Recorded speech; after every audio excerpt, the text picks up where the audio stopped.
Hello बच्चों, कैसे हैं आप सब। आज हम आपके क्लास 7 हिस्ट्री चैप्टर 7 जो कि है the making of regional culture, इसके एनसीईआरटी के सॉल्यूशंस देखेंगे। फर्स्ट क्वेश्चन है match the following. First column के एलिमेंट को आपको सेकंड कॉलम के एलिमेंट से मैच करना है। फर्स्ट है अनंत वर्मन। देखो बच्चों, अनंत वर्मन गंगा डायनेस्टी से थे और इन्होंने जगन्नाथ टेम्पल जो कि पुरी में सिचुएटेड है उसको इन्होंने कंस्ट्रक्ट करवाया था। सेकंड एलिमेंट जगन्नाथ, तो इसको हम मैच करेंगे उड़ीसा से। ये जगन्नाथ टेम्पल है। जगन्नाथ मतलब Jagannath deity of the famous temple in Puri. ठीक है। जगन्नाथ जगन्नाथ जो है एक बहुत ही प्रसिद्ध देवता है और ये पुरी कहाँ सिचुएटेड है बच्चों? उड़ीसा के अंदर। ठीक है। ओडिशा पहले बोला करते थे लेकिन अब उसका नाम चेंज करके ओडिशा हो गया। ठीक है। इसमें कंफ्यूज मत होना उड़ीसा में और ओडिशा में। महोदयपुरम को हम मैच करेंगे केरला से। महोदयपुरम was a prominent cultural and political center in early Kerala। ठीक है। ये एक बहुत ही कल्चरल और पॉलिटिकल सेंटर था महोदयपुरम, जो कि केरला में सिचुएटेड था। लीला तिलकम को हम मैच करेंगे केरला से। देखो, Leela Tilakam is a 14th century text that highlights the linguistic and literary traditions of Kerala। ठीक है। ये जो लीला तिलकम है ये किस लैंग्वेज में लिखा गया है? मणिपर्वलम। ठीक है। जो कि संस्कृत और मलयालम लैंग्वेज का फ्यूजन है, एक तरीके से मिक्सचर है। मंगल काव्य, बंगाल से हम इसे मैच करेंगे। देखो, मंगल काव्य आर डिवोशनल पोएटिक वर्क्स। धार्मिक फंक्शंस में जो पोएम गाई जाती है, गीत गाए जाते हैं, उन्हें मंगल काव्य कहा जाता है। डेडिकेटेड टू लोकल डिटीज, मुझे किसके डेडिकेटेड होते हैं? जो उनके लोकल डिटीज होते हैं उनके लिए गाए जाते हैं। तो ये मंगल काव्य का जो राइट ऑप्शन होगा वो होगा बंगाल। मिनिएचर कांगड़ा से रिलेटेड है। Miniature painting flourished in Kangra region of Himachal Pradesh. देखो, कांगड़ा कहाँ सिचुएटेड है बच्चों? ये हिमाचल प्रदेश में है और ये जाना जाता है अपने मिनिएचर पेंटिंग के लिए। आप सब लोग इसको नोट डाउन कर लीजिए। चलिए नेक्स्ट क्वेश्चन देखते हैं। Question number 2, what is Manipravalam? Name a book written in that language. Manipravalam क्या है और इस लैंग्वेज के अंदर कौन सी बुक लिखी गई है उसका नाम बताना है। तो इसका आंसर देखिए, Manipravalam is a mixture of Sanskrit and local Malayalam language used for writing poetry and literature in Kerala. तो ये मणिपर्वलम जो लैंग्वेज है बच्चों, ये मिक्सचर है, फ्यूजन है एक तरीके से संस्कृत और मलयालम लैंग्वेज का। ठीक है। इसमें कई लिटरेचर लिखे गए और ये लैंग्वेज कहाँ प्रसिद्ध है? केरला में। Specially during the medieval period, यानी कि जो मिडिवल पीरियड रहा उसमें ये बहुत ज्यादा अपने डेवलपमेंट पे थी। A famous book written in Manipravalam is Leela Tilakam. ठीक है। जो बुक इस लैंग्वेज में लिखी गई उसका नाम है Leela Tilakam, which is a treatise on grammar and politics. तो ये इसका जो मेन जो सब्जेक्ट है वो है ग्रामर और पॉलिटिक्स। आई थिंक ये क्वेश्चन आपको क्लियर हो गया है। थर्ड क्वेश्चन देखिए बच्चों, who were the major patrons of Kathak? Kathak के जो मेन मेजर पैट्रन्स थे, यानी कि जिन्होंने कथक डांस को संरक्षण दिया, उसको सेव किया, उस कथक डांस को बढ़ावा दिया, तो इसमें मेजर पैट्रन्स का हमें नाम बताना है। तो इसका आंसर होगा the major patrons of Kathak were the Mughals emperors and Rajput kingdom. देखो, जो कथक डांस को मेन संरक्षण मिला वो मिला मुगल एम्परर से, मुगल राजाओं से और राजपूत से। राजपूत कहाँ एक्टिवेट थे? राजस्थान में। ठीक है। They supported and encouraged Kathak performance in their courts, मतलब कि वो जब अपनी कोर्ट लगाते थे तो वहां पे उन्होंने उसके परफॉर्मेंस होते थे। ठीक है। उससे क्या हुआ? उस डांस को बढ़ावा भी मिला। भाई नहीं, वहां पे राजा के दरबार में क्या हो रहा है? कथक परफॉर्मेंस हो रहा है, तो उसको सीखने वालों की भी नंबर्स बढ़े। तो इससे क्या हुआ? Helping the dance style to flourish. इससे डांस की जो स्टाइल को था अपने आप को ब्लूम करने का, अपने आप को बढ़ाने का मौका मिला। चलिए अब देखते हैं question number 4। What are the important architectural features of the temples of Bengal. Bengal के जो मंदिर है उनका आर्किटेक्चरल फीचर कैसा है। तो इसका आंसर होगा the temples of Bengal have a unique style. क्या क्या होता था उसमें यूनिक स्टाइल बंगाल के टेम्पल्स में। एक तो कर्व्ड रूफ होती थी, inspired by the thatched huts with 2 or 4 curved roofs। अब जो हट्स होती थी वहां पे उससे इंस्पायर्ड थे वो टेम्पल।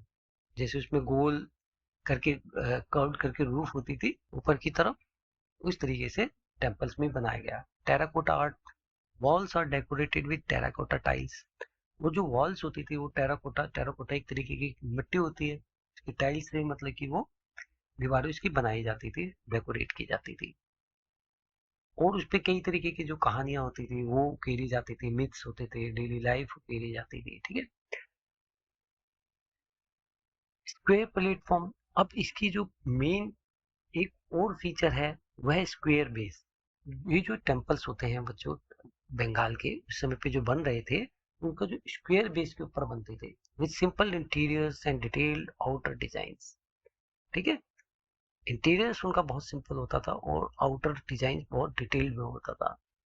अब डिटेल्ड आउटर डिजाइंस का मतलब क्या है बच्चों।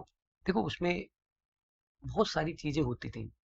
आउटर डिजाइन पे क्या होता था, टेराकोटा आर्ट होती थी। ठीक है।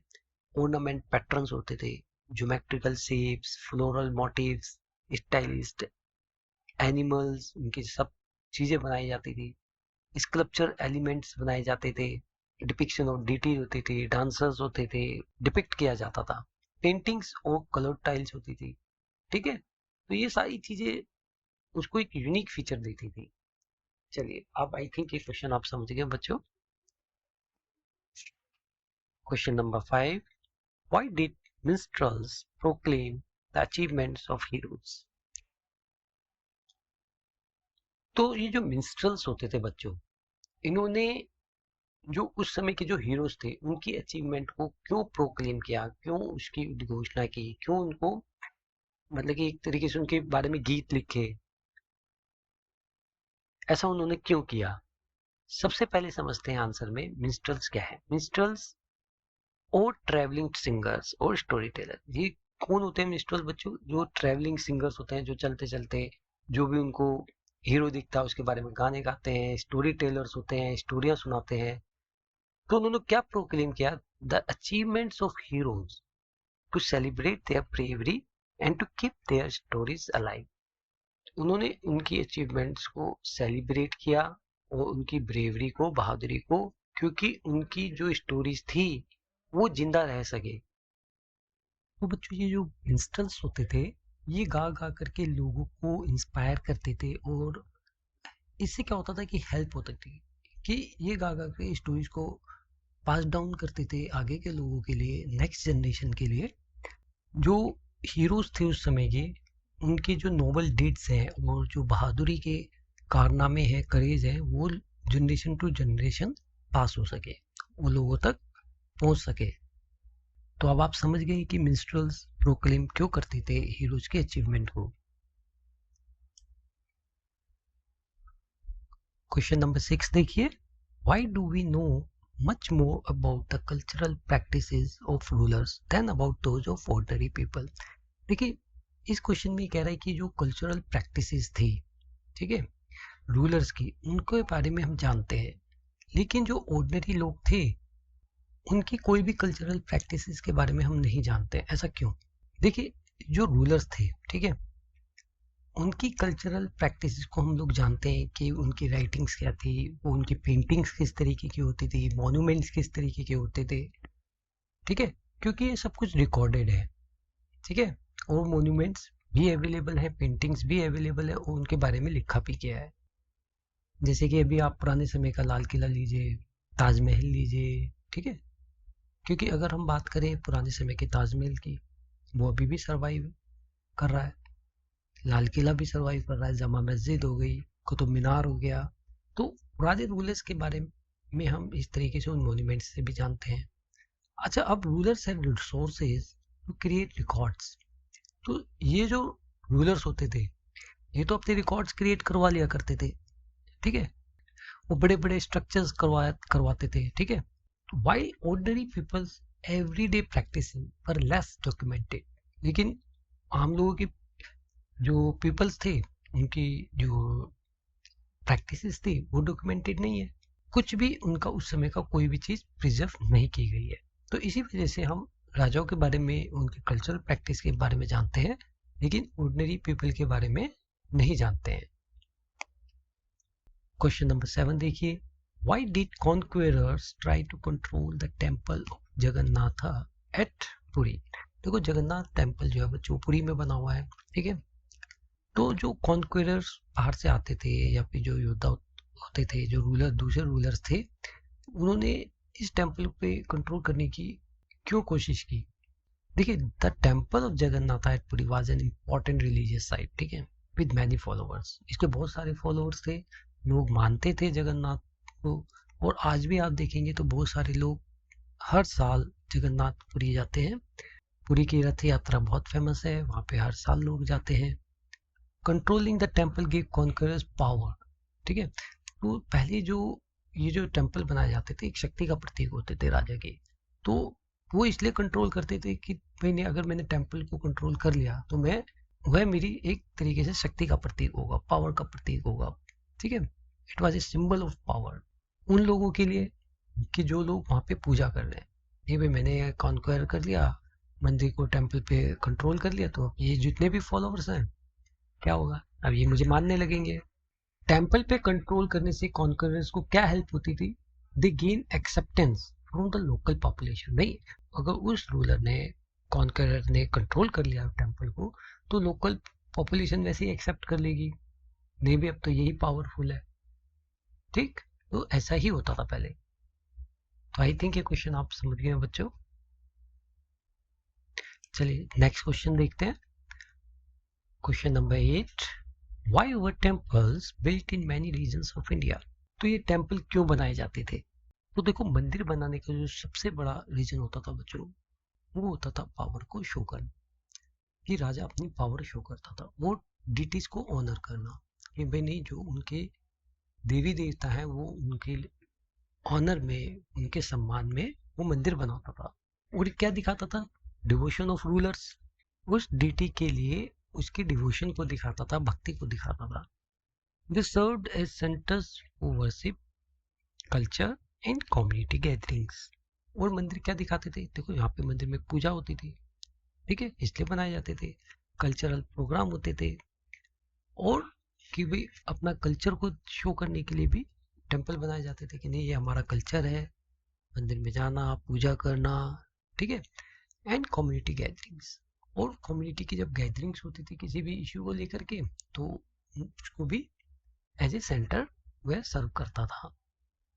Temples reflected the prosperity and artistic traditions of different regions. और टेम्पल्स को बनाने से क्या रिफ्लेक्ट होता था, प्रॉस्पेरिटी, नहीं यार ये बहुत उन्नत राजा है, and artistic artistic traditions of different regions, और उसके ट्रेडिशंस का पता चलता था मंदिर बनाने से, ठीक है। उसमें एक कला झलकती थी, आर्ट झलकती थी। तो इन रीजन्स की वजह से टेम्पल को बनाया जाता था। आई थिंक ये सारे क्वेश्चन आपको क्लियर हो गए बच्चों, ठीक है। तो अब हम नेक्स्ट वीडियो में मिलेंगे, तब तक के लिए बाय बाय।